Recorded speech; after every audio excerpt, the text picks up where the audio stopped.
आप अब्राहम का वंश है और अब्राहम की आशीषें आपकी है। हर एक शब्द, हर एक चीज वहां उससे नहीं बदल सकते, उससे अलग नहीं कर सकते। पृथ्वी पर का कोई मनुष्य इसे नहीं बदल सकता, इस संसार की कोई चीज इसे नहीं बदल सकती। प्रभु ने आप पर आशीष कही है और आप आशीषित हैं। प्रभु ने घोषित किया है और मैं आपको प्रभु के वचन के अधिकार पर कहता हूं, आप सच में आशीषित हैं।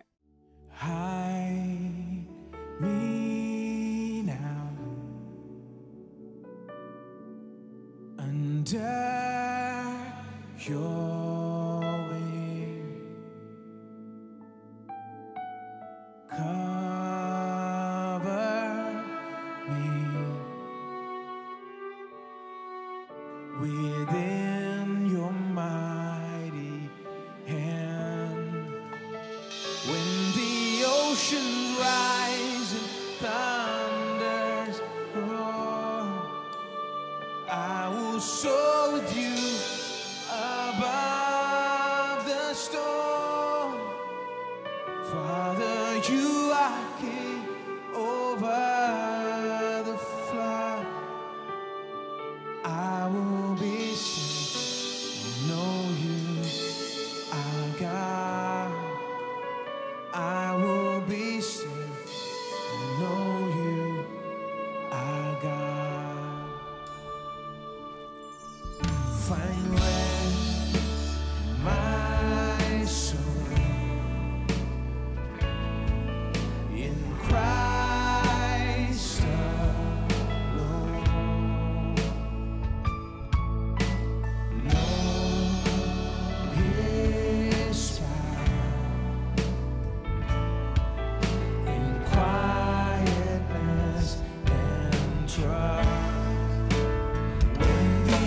Oceans rise and thunder roar, I will soar with you above the storm.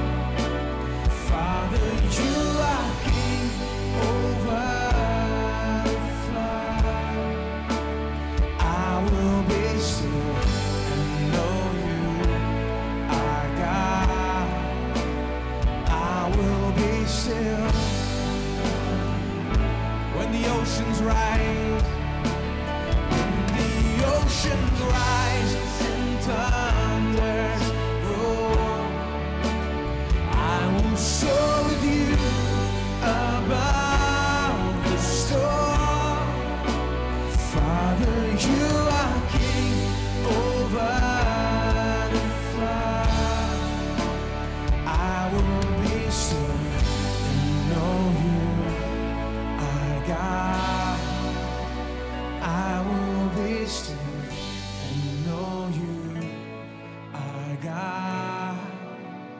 I will be still and know you are God.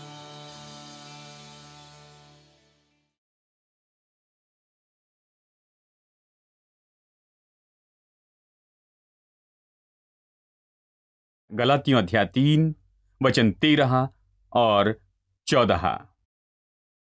मसीह ने जो हमारे लिए श्राप बना, हमें मोल लेकर व्यवस्था के श्राप से छुड़ाया है, क्योंकि लिखा है, जो कोई काठ पर लटकाया जाता है वो श्रापित है। यह इसलिए हुआ कि अब्राहम की आशीष मसीह यीशु में अन्य जातियों तक पहुंचे और हम विश्वास के द्वारा उस आत्मा को प्राप्त करें जिसकी प्रतिज्ञा हुई। हम प्रभु की आशीष इस विषय पर सिखा रहे हैं और मैं आपको दिखा रहा हूं कि कैसे परमेश्वर की आशीष को समझने के लिए हमें अब्राहम की आशीष समझनी होगी, क्योंकि परमेश्वर ने अपनी आशीष को प्रकट करने के लिए जो वो सारी मनुष्य जाति पर लाना चाहता है, उसने अब्राहम नामक व्यक्ति को चुना और जानबूझकर उससे असीमित आशीष दी कि बाकी संसार को दिखा सके। उसने उसे शोपीस बनाया संसार के सामने कि परमेश्वर हर एक के लिए क्या चाहता है। यह उसके लिए नहीं था और यहूदी लोगों के लिए ही, यह सब के लिए है। इसलिए हमने यहां पर पढ़ा कि अब्राहम की आशीष अन्य जाति पर आ सके, इसलिए यीशु क्रूस पर हमारे लिए श्राप बनकर मर गया हमारे लिए, क्योंकि उद्देश्य था कि अब्राहम की आशीष हर एक पर आ सके। यानी आशीष तो बहुत ही दिलचस्प विषय है, क्योंकि आशीष तो बहुत ज्यादा है। केवल संपन्नता से या तंदुरुस्ती से और इन सारी चीज़ों से, ये सारी चीज़ें इसमें जुड़ी हुई हैं। आशीष ही है जो ये सब लाती है। आशीष तो सामर्थ है, ये योग्य बनाना है, यह अभिषेक है, आप कह सकते हैं। ये ऐसी है जो हमें दी गई है, जो हम पर रखी गई है। और जब मनुष्य पर यह होती है, जब मनुष्य पर आशीष होती है, वो मनुष्य संपन्न होता है अपने जीवन के हर क्षेत्र में, वो संपन्न और सफल होता है। ये इसी के बारे में है। और यही अब्राहम की कहानी है जो हमारे सामने है। इस पर हमने पहले ही बहुत सी चर्चा की है और आज मैं इसके बारे में आगे बताना चाहता हूं। लेकिन आज मैं आपको बताना चाहता हूं कि अब्राहम की आशीष ऐसी है जिसका हमें विश्वास से उपयोग करना है। यह कहता है कि अब्राहम की आशीष अन्य जातियों पर आए मसीह यीशु में, कि हम विश्वास के द्वारा आत्मा की प्रतिज्ञा प्राप्त कर सके। विश्वास से सबसे महत्वपूर्ण बात है, आप इसे देखिए। विश्वास के बिना चाहे सब कुछ दिया हो, फिर भी हम इसे नहीं पा सकते हैं, क्योंकि यदि हम अपने विश्वास का उपयोग नहीं करते हैं तो इसमें हमारी एक भूमिका है और इससे ही कहते हैं विश्वास। अब रोमियो अध्याय 4 में मैं आपको ले जाना चाहता हूं, क्योंकि यहां पर एक और वचन है जो हमें यही बात अलग तरह से बताता है, बहुत ही दिलचस्प तरीके से। अध्याय 4 रोमियो की किताब वचन 13, ये यही बात हमें अलग तरह से बताता है। ये प्रतिज्ञा कि वो जगत का वारिस होगा न अब्राहम को न उसके वंश को व्यवस्था के द्वारा दी गई थी, परंतु विश्वास की धार्मिकता के द्वारा मिली। अब बहुत ही दिलचस्प अनुवाद जो लिविंग बाइबल का अनुवाद है इस वचन के लिए, और चलिए इसी वचन के लिए मैं लिविंग बाइबल का अनुवाद पढ़ता हूं। तो यह स्पष्ट है, प्रभु ने प्रतिज्ञा की कि सारा संसार अब्राहम को देगा। क्या विश्वास करेंगे? यह बहुत ज्यादा सुनाई देता है। तो यह स्पष्ट है कि परमेश्वर ने प्रतिज्ञा की कि सारा संसार अब्राहम को देगा। जब यह अब्राहम के बारे में कहे तो हम कहेंगे कि यह तो किसी के बारे में है, लेकिन इसे सुनिए। यह स्पष्ट है कि परमेश्वर ने सारा संसार अब्राहम को देने का वादा किया, और उसके वंश को, इसलिए नहीं कि अब्राहम ने व्यवस्था का पालन किया, लेकिन उसने भरोसा किया कि प्रभु अपनी प्रतिज्ञा को पूरा करेगा।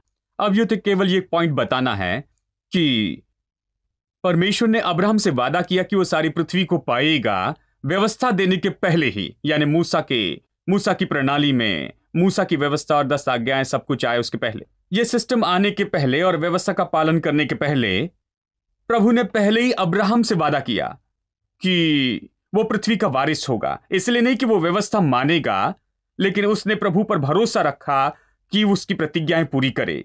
उसने प्रभु पर भरोसा किया, यानी विश्वास से ही अब्राहम और उसके वंशज सारे संसार के वारिस हुए।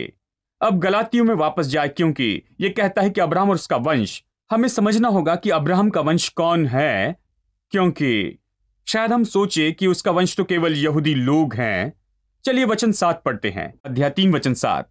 अतः ये जान लो कि जो विश्वास करने वाले हैं वे ही अब्राहम की संतान हैं।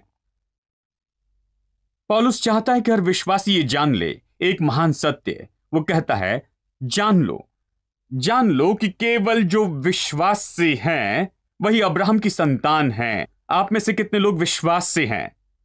अपना विश्वास यीशु मसीह पर रखा है। केवल जो विश्वास से हैं वही अब्राहम की संतान है। अब इसे देखिए वचन 9। इसलिए जो विश्वास करने वाले हैं वे विश्वासी अब्राहम के साथ आशीष पाते हैं। यानी जो विश्वास से वो विश्वासी अब्राहम के साथ आशीषित है, उसी तरह से जैसे अब्राहम आशीष पाया था। यानी हम सब लोग तो अब्राहम की आशीष से आशीषित हैं। अब मैं जोर देना चाहता हूं अब्राहम की आशीष पर। यह कोई सामान्य आशीष नहीं है, क्योंकि मुझे यह आशीष चाहिए। अब्राहम की आशीष ये स्पष्ट रूप में हमें बताती है कि जो हमारी है वो कोई सामान्य आशीष नहीं जो बाहर से कहीं से आई है। ये तो वही आशीष है जो अब्राहम को दी गई थी। अब्राहम की आशीष, सब लोग कहे अब्राहम की आशीष। यह अब्राहम की आशीष है जो हमारी होती है, केवल कुछ भी नहीं, लेकिन अब्राहम की आशीष वो हमारी होती है। अब वापस चलिए गलाती अध्याय 3 में, और चलिए पढ़ते हैं वचन 15 से आगे। हमने 13 और 14 पढ़ा है। देखिए वचन 15। हे भाइयों, मैं मनुष्य की रीति पर कहता हूं, मनुष्य की वाचा भी जो पक्की हो जाती है तो न कोई उससे टालता और न उसमें कुछ बढ़ाता है। वो कहता है कि मनुष्य की समझ और मनुष्य की रीति जो संसार में मनुष्य की विधि है, उन दिनों में वाचा तो सामान्य बात थी। चाहे ये मनुष्य की वाचा भी हो, फिर भी साबित होने पर कोई भी इसे बेकार नहीं करता, इसे खत्म नहीं करता, इसमें से कुछ नहीं निकालता, ना जोड़ता है। एक बार वाचा बन गई और प्रतिज्ञा कही गई वाचा के संबंध में, तो वो हो गया, खत्म हुआ, इसे कोई नहीं बदल सकता। जब तक कि जिन लोगों ने ये वाचा बांधी है, वो दो लोग जिन्होंने इसे बांधा, वो इसे न बदले, बाकी कोई नहीं बदल सकता। कोई इसे काट नहीं सकता, कोई इसे जोड़ नहीं सकता। अब इसे सुनिए, अगला वचन। प्रतिज्ञाएं अब्राहम को और उसके वंश को दी गई। वो ये नहीं कहता वंशों को जैसे बहुतों के, पर जैसे एक के विषय में कि तेरे वंश को, और वो मसीह है। अब ये कहता है कि प्रतिज्ञाएं अब्राहम और उसके वंश से की गई है। ये उसके वंशों के बारे में यानी बहुतों के बारे में नहीं कहता। ये ऐसा नहीं कि अब्राहम के बहुत से वंश हैं, ये एक वंश से कह रहा है, खासकर मसीह के बारे में कहता है। तो चलिए इसे सरल रूप में रखूं। जो वाचा की प्रतिज्ञा जो परमेश्वर ने अब्राहम से की थी, वो की गई थी अब्राहम और यीशु मसीह से, जो वंश था। जब प्रभु ने कहा तुझे आशीष दूंगा, आशीष बनाऊंगा, तेरा नाम महान करूंगा, जो तुझे आशीष दे उन्हें आशीष और जो श्राप दे श्राप दूंगा, और तुझ में पृथ्वी के सारे कुल आशीष पाएंगे। उसने वाचा ये प्रतिज्ञा अब्राहम से की और उसके वंश यीशु मसीह से की। और ये बहुत महत्वपूर्ण है क्योंकि यीशु में हम सब हैं, क्योंकि हम सब मसीह में हैं। अब देखिए वचन 28 इसी अध्याय में। अब न कोई यहूदी रहा न यूनानी, न कोई दास न स्वतंत्र, न कोई नर न नारी, क्योंकि तुम सब मसीह यीशु में एक हो। सब लोग कहे मसीह यीशु में एक हैं। अब हम में हजारों हजार अलग फर्क होंगे, जहां तक कि वंशावली की बात आती है, जहां तक कि रंग की बात आती है, जहां तक कि विधियों की बात आती है, परंपरा की बात है, और ये सब। शायद हम सब अलग अलग पृष्ठभूमि से आए, इससे फर्क नहीं पड़ता। मसीह में हम सब एक हैं। इन फर्क के कोई मायने नहीं है। जब आप प्रभु की आशीष का उपयोग करने की बात आती है, जब इन प्रतिज्ञाओं का उपयोग करने की बात आती है, अब्राहम की प्रतिज्ञाएं, फर्क में मायने नहीं। चाहे आप गुलाम हो, आजाद हो, चाहे आप यहूदी या यूनानी हो, और आप चाहे जो भी हो, किसी भी वंश के, किसी भी रंग के, किसी भी देश के हो, इससे मायने नहीं रखता। हम सब एक है यीशु मसीह में। गलातियों 3:13 में और 14 जो कहता है, वो सब के लिए लागू होता है यीशु मसीह में। अब अगला वचन सुनिए। और यदि तुम मसीह में हो, यहां कितने लोग मसीह में हैं? यदि आप मसीह में हैं तो अब्राहम की संतान भी है और प्रतिज्ञा के अनुसार वारिस भी हैं। अब मैंने ये सारे वचन आपको ये दिखाने के लिए पढ़े हैं कि ये आपके और मेरे बारे में कह रहा है। और जो प्रतिज्ञाएं परमेश्वर ने अब्राहम से की थी, उत्पत्ति अध्याय 12 वचन 2 में, वचन 1 से 3 में, आशीष की प्रतिज्ञा और उसे आशीष बनाने में, और ये सब बादशाह की प्रतिज्ञाएं हमारी हैं। मैं चाहता हूं कि आप इसे जान ले। मैं चाहता हूं कि आप भर जाएं इस बात की सच्चाई के आश्चर्य से कि आप कौन हैं। आप यहां चर्च में आते हैं इसलिए नहीं कि आप किसी वरदान पाए हुए मनुष्य को देख सके जो आपको कुछ दे सकता है, वरदान पाए हुए कोई मनुष्य जो आपकी सेवा करे और आपके लिए कुछ कर सके। नहीं, यह ऐसी जगह नहीं है। आप चर्च में आते हैं जहां आप सुन सकते हैं उन अद्भुत बातों के बारे में जो परमेश्वर ने की है, कि आप अब से कोई साधारण व्यक्ति न रहे। आप केवल मांस और लहू नहीं हैं, आप अब्राहम के वंश हैं, और आप तो भागी हैं या मालिक हैं उन हर चीजों के जो प्रभु ने अब्राहम से वादा किया था। आप मालिक हैं, आप इसके मालिक हैं। आप वो व्यक्ति हैं। आप खुद को देखें। क्या आप खुद को देख रहे हैं? क्या आप खुद के बारे में आश्चर्य से भरे हुए हैं कि आप कौन हैं? आप साधारण व्यक्ति नहीं हैं। आप अब्राहम का वंश है और अब्राहम की आशीषें आपकी हैं। हर एक शब्द, हर एक चीज वहां उससे नहीं बदल सकते, उससे अलग नहीं कर सकते। पृथ्वी पर का कोई मनुष्य इसे नहीं बदल सकता। इस संसार की कोई चीज इसे नहीं बदल सकती। प्रभु ने आप पर आशीष कही है और आप आशीषित हैं। प्रभु ने घोषित किया है, और मैं आपको प्रभु के वचन के अधिकार पर कहता हूं, आप सच में आशीषित हैं। विश्वास करिए ना करे, आप आशीषित हैं। अच्छा है कि आज से विश्वास करने लगे दोस्तों। आशीषित हैं। अब बात तो यह है लोगों को अब्राहम की आशीष में चलने में समस्या है, हालांकि ये इतनी निश्चित है, ये इतनी स्पष्ट है। मैंने इसके बारे में इतने वचन पढ़े हैं, बस ये स्पष्ट करने के लिए कि आप वो व्यक्ति हैं, आप आशीषित हैं, और यीशु क्रूस पर मरा कि ये आशीषें आपकी हो जाएं। आप अब्राहम के वंश हैं और आप आशीषित हैं। लेकिन बात तो ये है, लोगों को अब्राहम की आशीष पर विश्वास करने और उसमें चलने में समस्या होती है। अब खासकर मैं संदर्भ बताना चाहता हूं, आर्थिक संपन्नता और भौतिक आशीषें हम देखेंगे। अब अब्राहम की आशीष में बहुत सी चीजें हैं। ये तो आत्मिक, भौतिक, मानसिक, भावनात्मक, परिवार की आशीषें, हर तरह की आशीषें हैं। ये जीवन के हर क्षेत्र के बारे में हैं। लेकिन मैं बताना चाहता हूं इसके भौतिक दृष्टिकोण के बारे में, क्योंकि बाइबल इसके बारे में बहुत बताती है।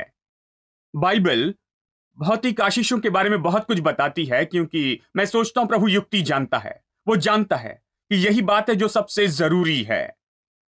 आप आशीष के बारे में कहते हैं और आशीष नहीं देख सकते यदि वो और किसी रूप में है तो।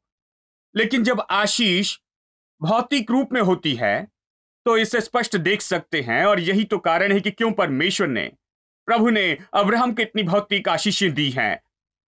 क्योंकि परमेश्वर इस संसार में भौतिक धन रखता है और प्रभु ने अब्राहम को आशीष दी क्योंकि पाप इस संसार में आया था और उसने मनुष्य के सम्मान को नीचा किया और उसे शर्म में लाया, गरीबी में, और मनुष्य का बहुत नुकसान किया। और एक काम जो प्रभु करना चाहता है, मनुष्य को अपनी ओर लाने के लिए, वो उसका सम्मान वापस देना चाहता है। और एक तरीके से वो इसे करता है कि वो खुद को उसके संबंध में रखे। और जब परमेश्वर के साथ संबंध में वापस आता है, इस तरह आप हर भली चीज के स्रोत में संबंध में आते हैं और इसलिए आपको आशीष पानी ही होगी। आपको भली चीजों की कमी नहीं होगी, आपको आशीष पानी ही है। यही सारी चीजों का सार है। यहां पर लोगों को यह मुश्किल लगता है कि अब्राहम की आशीष में चले, क्योंकि वो जो धोखा शैतान ने इस संसार में लाया है, वो लोगों को अब्राहम की आशीष में चलने से रोकता है। बहुत से लोग निश्चित है कि अब्राहम की आशीष तो भौतिक आशीषें नहीं है, भौतिक आशीष आज के लिए नहीं है। तो वो सच में इसके बारे में बहुत सहमत है। चाहे मैं कितना भी प्रचार करूं इस संसार में, बहुत से लोग फिर भी सहमत होंगे और वो मजबूती से सहमत होंगे कि भौतिक चीजें आज के लिए नहीं हैं, क्योंकि शैतान ने ओवरटाइम काम किया है धोखा देने में और लोगों को धोखे में लाने में। जहां उसने उन्हें विश्वास करने लगाया कि ये उनके लिए नहीं है कि वो इसमें चल सके। क्या ये शर्म नहीं कि लोग हमेशा कमी और घटी में होते हैं और ऐसे जिए उससे कम जो होना चाहिए और अपने जीवन में परमेश्वर के उद्देश्यों को पूरा ना करें, हमेशा कमी और घटी में रहते हैं और इस तरह से जीते हैं। शैतान ये पसंद करता है जब तक वो प्रभु के उद्देश्य को बर्बाद करता है। जानते, मैंने एक बात पाई है, चलिए इस तरह से बताऊं, मैं सोचता हूं ये समझने में मदद करेगी। लोगों को सच में संपत्ति में कोई समस्या नहीं है। चलिए मैं फिर से कहूं, लोगों को सच में संपत्ति के बारे में समस्या नहीं है। हर कोई इसके बारे में कह रहा है। हर कोई अच्छी नौकरी चाहता है, हर कोई अच्छी जगह चाहता है, हर कोई और ज्यादा पैसा कमाना चाहता है और उनके लिए और चीजें संभव करना चाहता। अच्छा घर हो, बच्चों के लिए अच्छी चीजें हो, अच्छी पढ़ाई हो बच्चों के लिए, बेहतर जीवन हो उनके लिए जीवन की उत्तमता और ये सब। यानी किसी को सच में संपत्ति में कोई समस्या नहीं है। ये झूठ है कि विश्वास करें कि दुनिया में ऐसे लोग हैं जो इसे नहीं चाहते हैं। मैं ये विश्वास नहीं करता। हर कोई इसे चाहता है, जिसमें विश्वासी भी हैं जो दावा करते हैं कि उन्हें नहीं चाहिए। मैं आपको गारंटी देता हूं वो इसे चाहते हैं। वो सब इसे चाहते हैं, क्योंकि मैं उन्हें हर समय देखता हूं।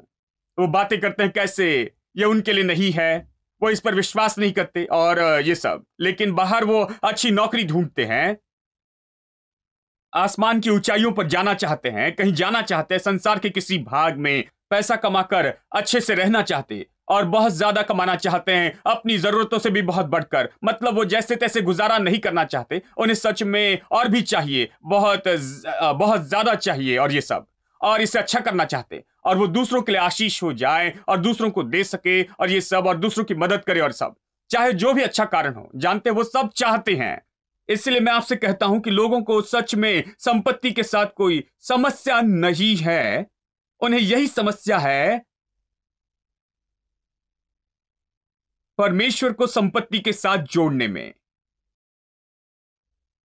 वो पसंद नहीं करते कि मैं बाइबल से वचन पढ़ूं और कहूं कि प्रभु की आशीष ही धनी बनाती है। उन्हें धन के बारे में कहना पसंद है। वो चर्चा करना चाहते हैं कि कैसे 3 नौकरी करते और बहुत पैसा कमाते, कि वो अपनी तंदुरुस्ती बर्बाद करते, अपनी पत्नी को खोते हैं और अपने अपने बच्चों पर के नियंत्रण को खोते हैं, और ये सब कुछ गड़बड़ी में जाता है। लेकिन वो घमंड करते हैं कि वो पैसा कमाते हैं। वो बताते हैं कि कैसे कितना पैसा कमाया, उन्होंने ढेर लगा दिया, कैसे उन्होंने करोड़ों और लाखों रुपए कमाए हैं और कैसे कमी नहीं है और कैसे उन्होंने ये कर दिखाया। उनके लिए कहना सही है। लेकिन जब आप उन्हें बताते हैं कि आपको पसीना नहीं बहाना है, पत्नी नहीं खोनी है, बच्चे नहीं खोने हैं, खुशी नहीं खोनी है, आपको बाकी सारी चीजें, जीवन की सारी अच्छी चीजों को नहीं खोना है, फिर भी प्रभु आपके हाथों के कामों को आशीष दे सकता है और प्रभु इसे आशीष देगा और प्रभु की आशीष आपको धनी बनाएगी। आपका पसीना नहीं, आपकी कड़ी मेहनत नहीं, आपका दिन भर का काम नहीं, लेकिन प्रभु की आशीष आपको धनी बनाएगी। जब आप ये कहते हैं तो वो परेशान होते हैं। हमें यही तो पसंद नहीं सैम चलोदराई के बारे में। वो संपन्नता के प्रचारक है, देखिए, वो हमेशा संपन्नता के बारे में ही कहते रहते हैं। खैर, यदि आप सोचते हैं कि मैंने छोड़ दिया, मैं इसमें वापस आया हूं।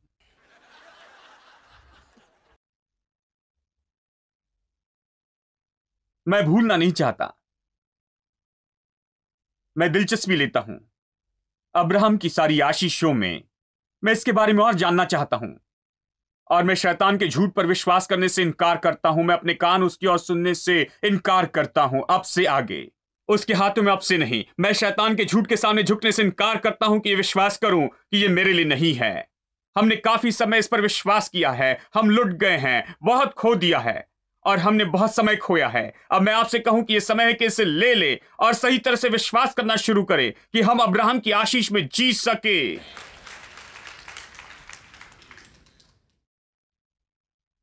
जो लोग सोमवार से शनिवार तक यही कहते हैं, हम पैसों के बारे में कहते हैं कि कैसे निवेश करें, इस हफ्ते कौन से स्टॉक लिए और ऊपर गया और क्या नीचे आया, और जानते हैं, वो हर चीज के बारे में कहते हैं। सोमवार से शनिवार वो सही होते हैं, लेकिन रविवार को वो बाइबल उठाकर चर्च में जाते हैं और चेहरे बदल जाते हैं, सब कुछ बदल जाता है। कहते हैं अभी संपन्नता के बारे में नहीं कहना, वो वचन नहीं पढ़ना, इन चीजों के बारे में नहीं कहना, क्योंकि हम पवित्र पवित्र पवित्र लोग हैं। रविवार के बाद वैन राह देखती है, रियल एस्टेट के लोग उन्हें ले जाते हैं कि जमीन खरीद लें, और आप देखते हैं कि बहुत से विश्वासी लोग चर्च से ही जाते हैं। हम कोई जमीन देख रहे हैं भाई, हमने कुछ पैसा जमा किया है, इसमें निवेश कर रहे हैं, वहां पर थोड़ा निवेश, ताकि जानते हैं मैंने 2 साल पहले जो निवेश किया था 10 गुना ज्यादा हो गया है भाई। मैं इन बातों में विश्वास करता, बस ऐसे ही करते हैं। रविवार के दिन इसके बारे में कुछ नहीं कहना। हमें रविवार को ये पसंद नहीं, क्योंकि रविवार के दिन मैं सोचता हूं थोड़े पागल होते हैं। उनका मन, सोचता हूं उनके मन में कुछ होता है, मसीह स्विच ऑन होता है, कोई कुछ ऑन कर देता है, वो अलग हो जाते हैं। ओ, हम इन चीजों को पसंद नहीं करते। तो फिर वो आकर कहते हैं हम कुछ अद्भुत गीत गाते थे, जमीन नहीं चाहिए, घर नहीं चाहिए, कुछ नहीं चाहिए। गीत कहता है कि हमें कुछ नहीं चाहिए, जमीन नहीं चाहिए, घर नहीं चाहिए, पैसा नहीं चाहिए, कुछ नहीं, हमें कुछ नहीं चाहिए, केवल स्वर्ग चाहिए। और जैसी सभा खत्म होती है वो लाइन में खड़े होते हैं कि वैन में जाए और जमीन खरीदे। मैं उनमें से कुछ से पूछता हूं आप ऐसा क्यों करते? आपने चर्च में एक गीत गाया था। वो कहते भाई वो चर्च के लिए है, अब हम यहां पर हैं जहां पर असलियत होती है। अब हम असलियत में आ रहे हैं। अब हमें अपने पैसों से कुछ करना है, क्योंकि हमारे पास कुछ नहीं होगा कल, इसे कहीं रखना है, क्योंकि जानते हैं ये कैसे बहुगुणित होगा। वो समझते हैं, देखिए वो समझते हैं कि यदि कहीं नहीं लगाए तो कुछ नहीं मिलेगा, यदि कहीं लगाए तो कुछ मिलेगा, इसमें बहुगुणित होने का मौका है। लेकिन मैं इसके बारे में कह रहा हूं, बाइबल यही तो कहती है, प्रभु आपके हाथों के कामों पर आशीष की आज्ञा देगा, वो आज्ञा देगा। क्या ऐसे कहने में कुछ गलत है? क्या यह सही है कि आप अपने कामों पर घमंड करें और अपने पसीने पर और दिन में 3 नौकरी करने पर, लेकिन ये मेरे लिए सही नहीं होगा कि मैं इस सच्चाई पर घमंड करूं कि प्रभु मेरे हाथों के कामों पर आशीष की आज्ञा देगा और प्रभु हमें धनी बनाता है। यदि आप अपने पसीने पर घमंड करते हैं मेरे दोस्तों, तो मैं 1000 गुना घमंड करूंगा। जब भी यहां पर आऊं मैं कहूंगा प्रभु की आशीष धनी बनाती है।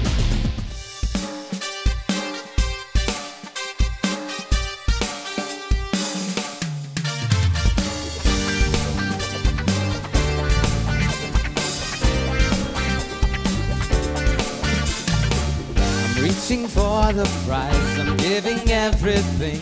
I give my life for this, it's what I live for. Nothing will keep me from all that you have for me. You hold my head up high, I live for you. Greater is He that's living in me, He that is in the world. Faith, I can move the mountain, I can do all things through Christ.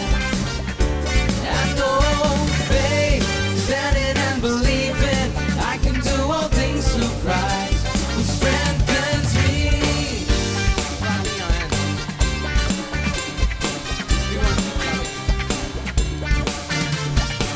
I'm reaching for the prize, I'm giving everything. I give my life for this, it's what I live for.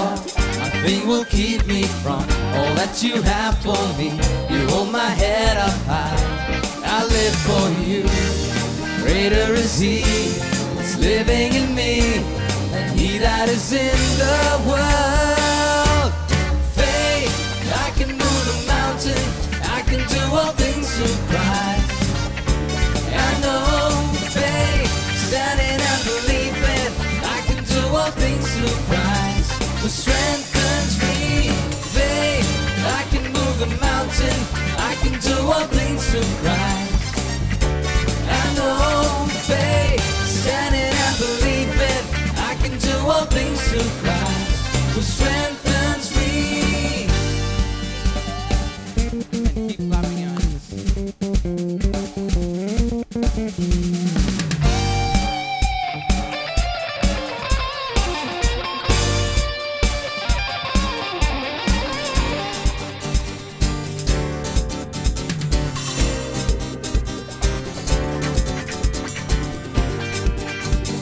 We're going to start singing again from Greater is He that's living in me than he that is in the world. Amen. Greater is He that's living in me than he that is in the world.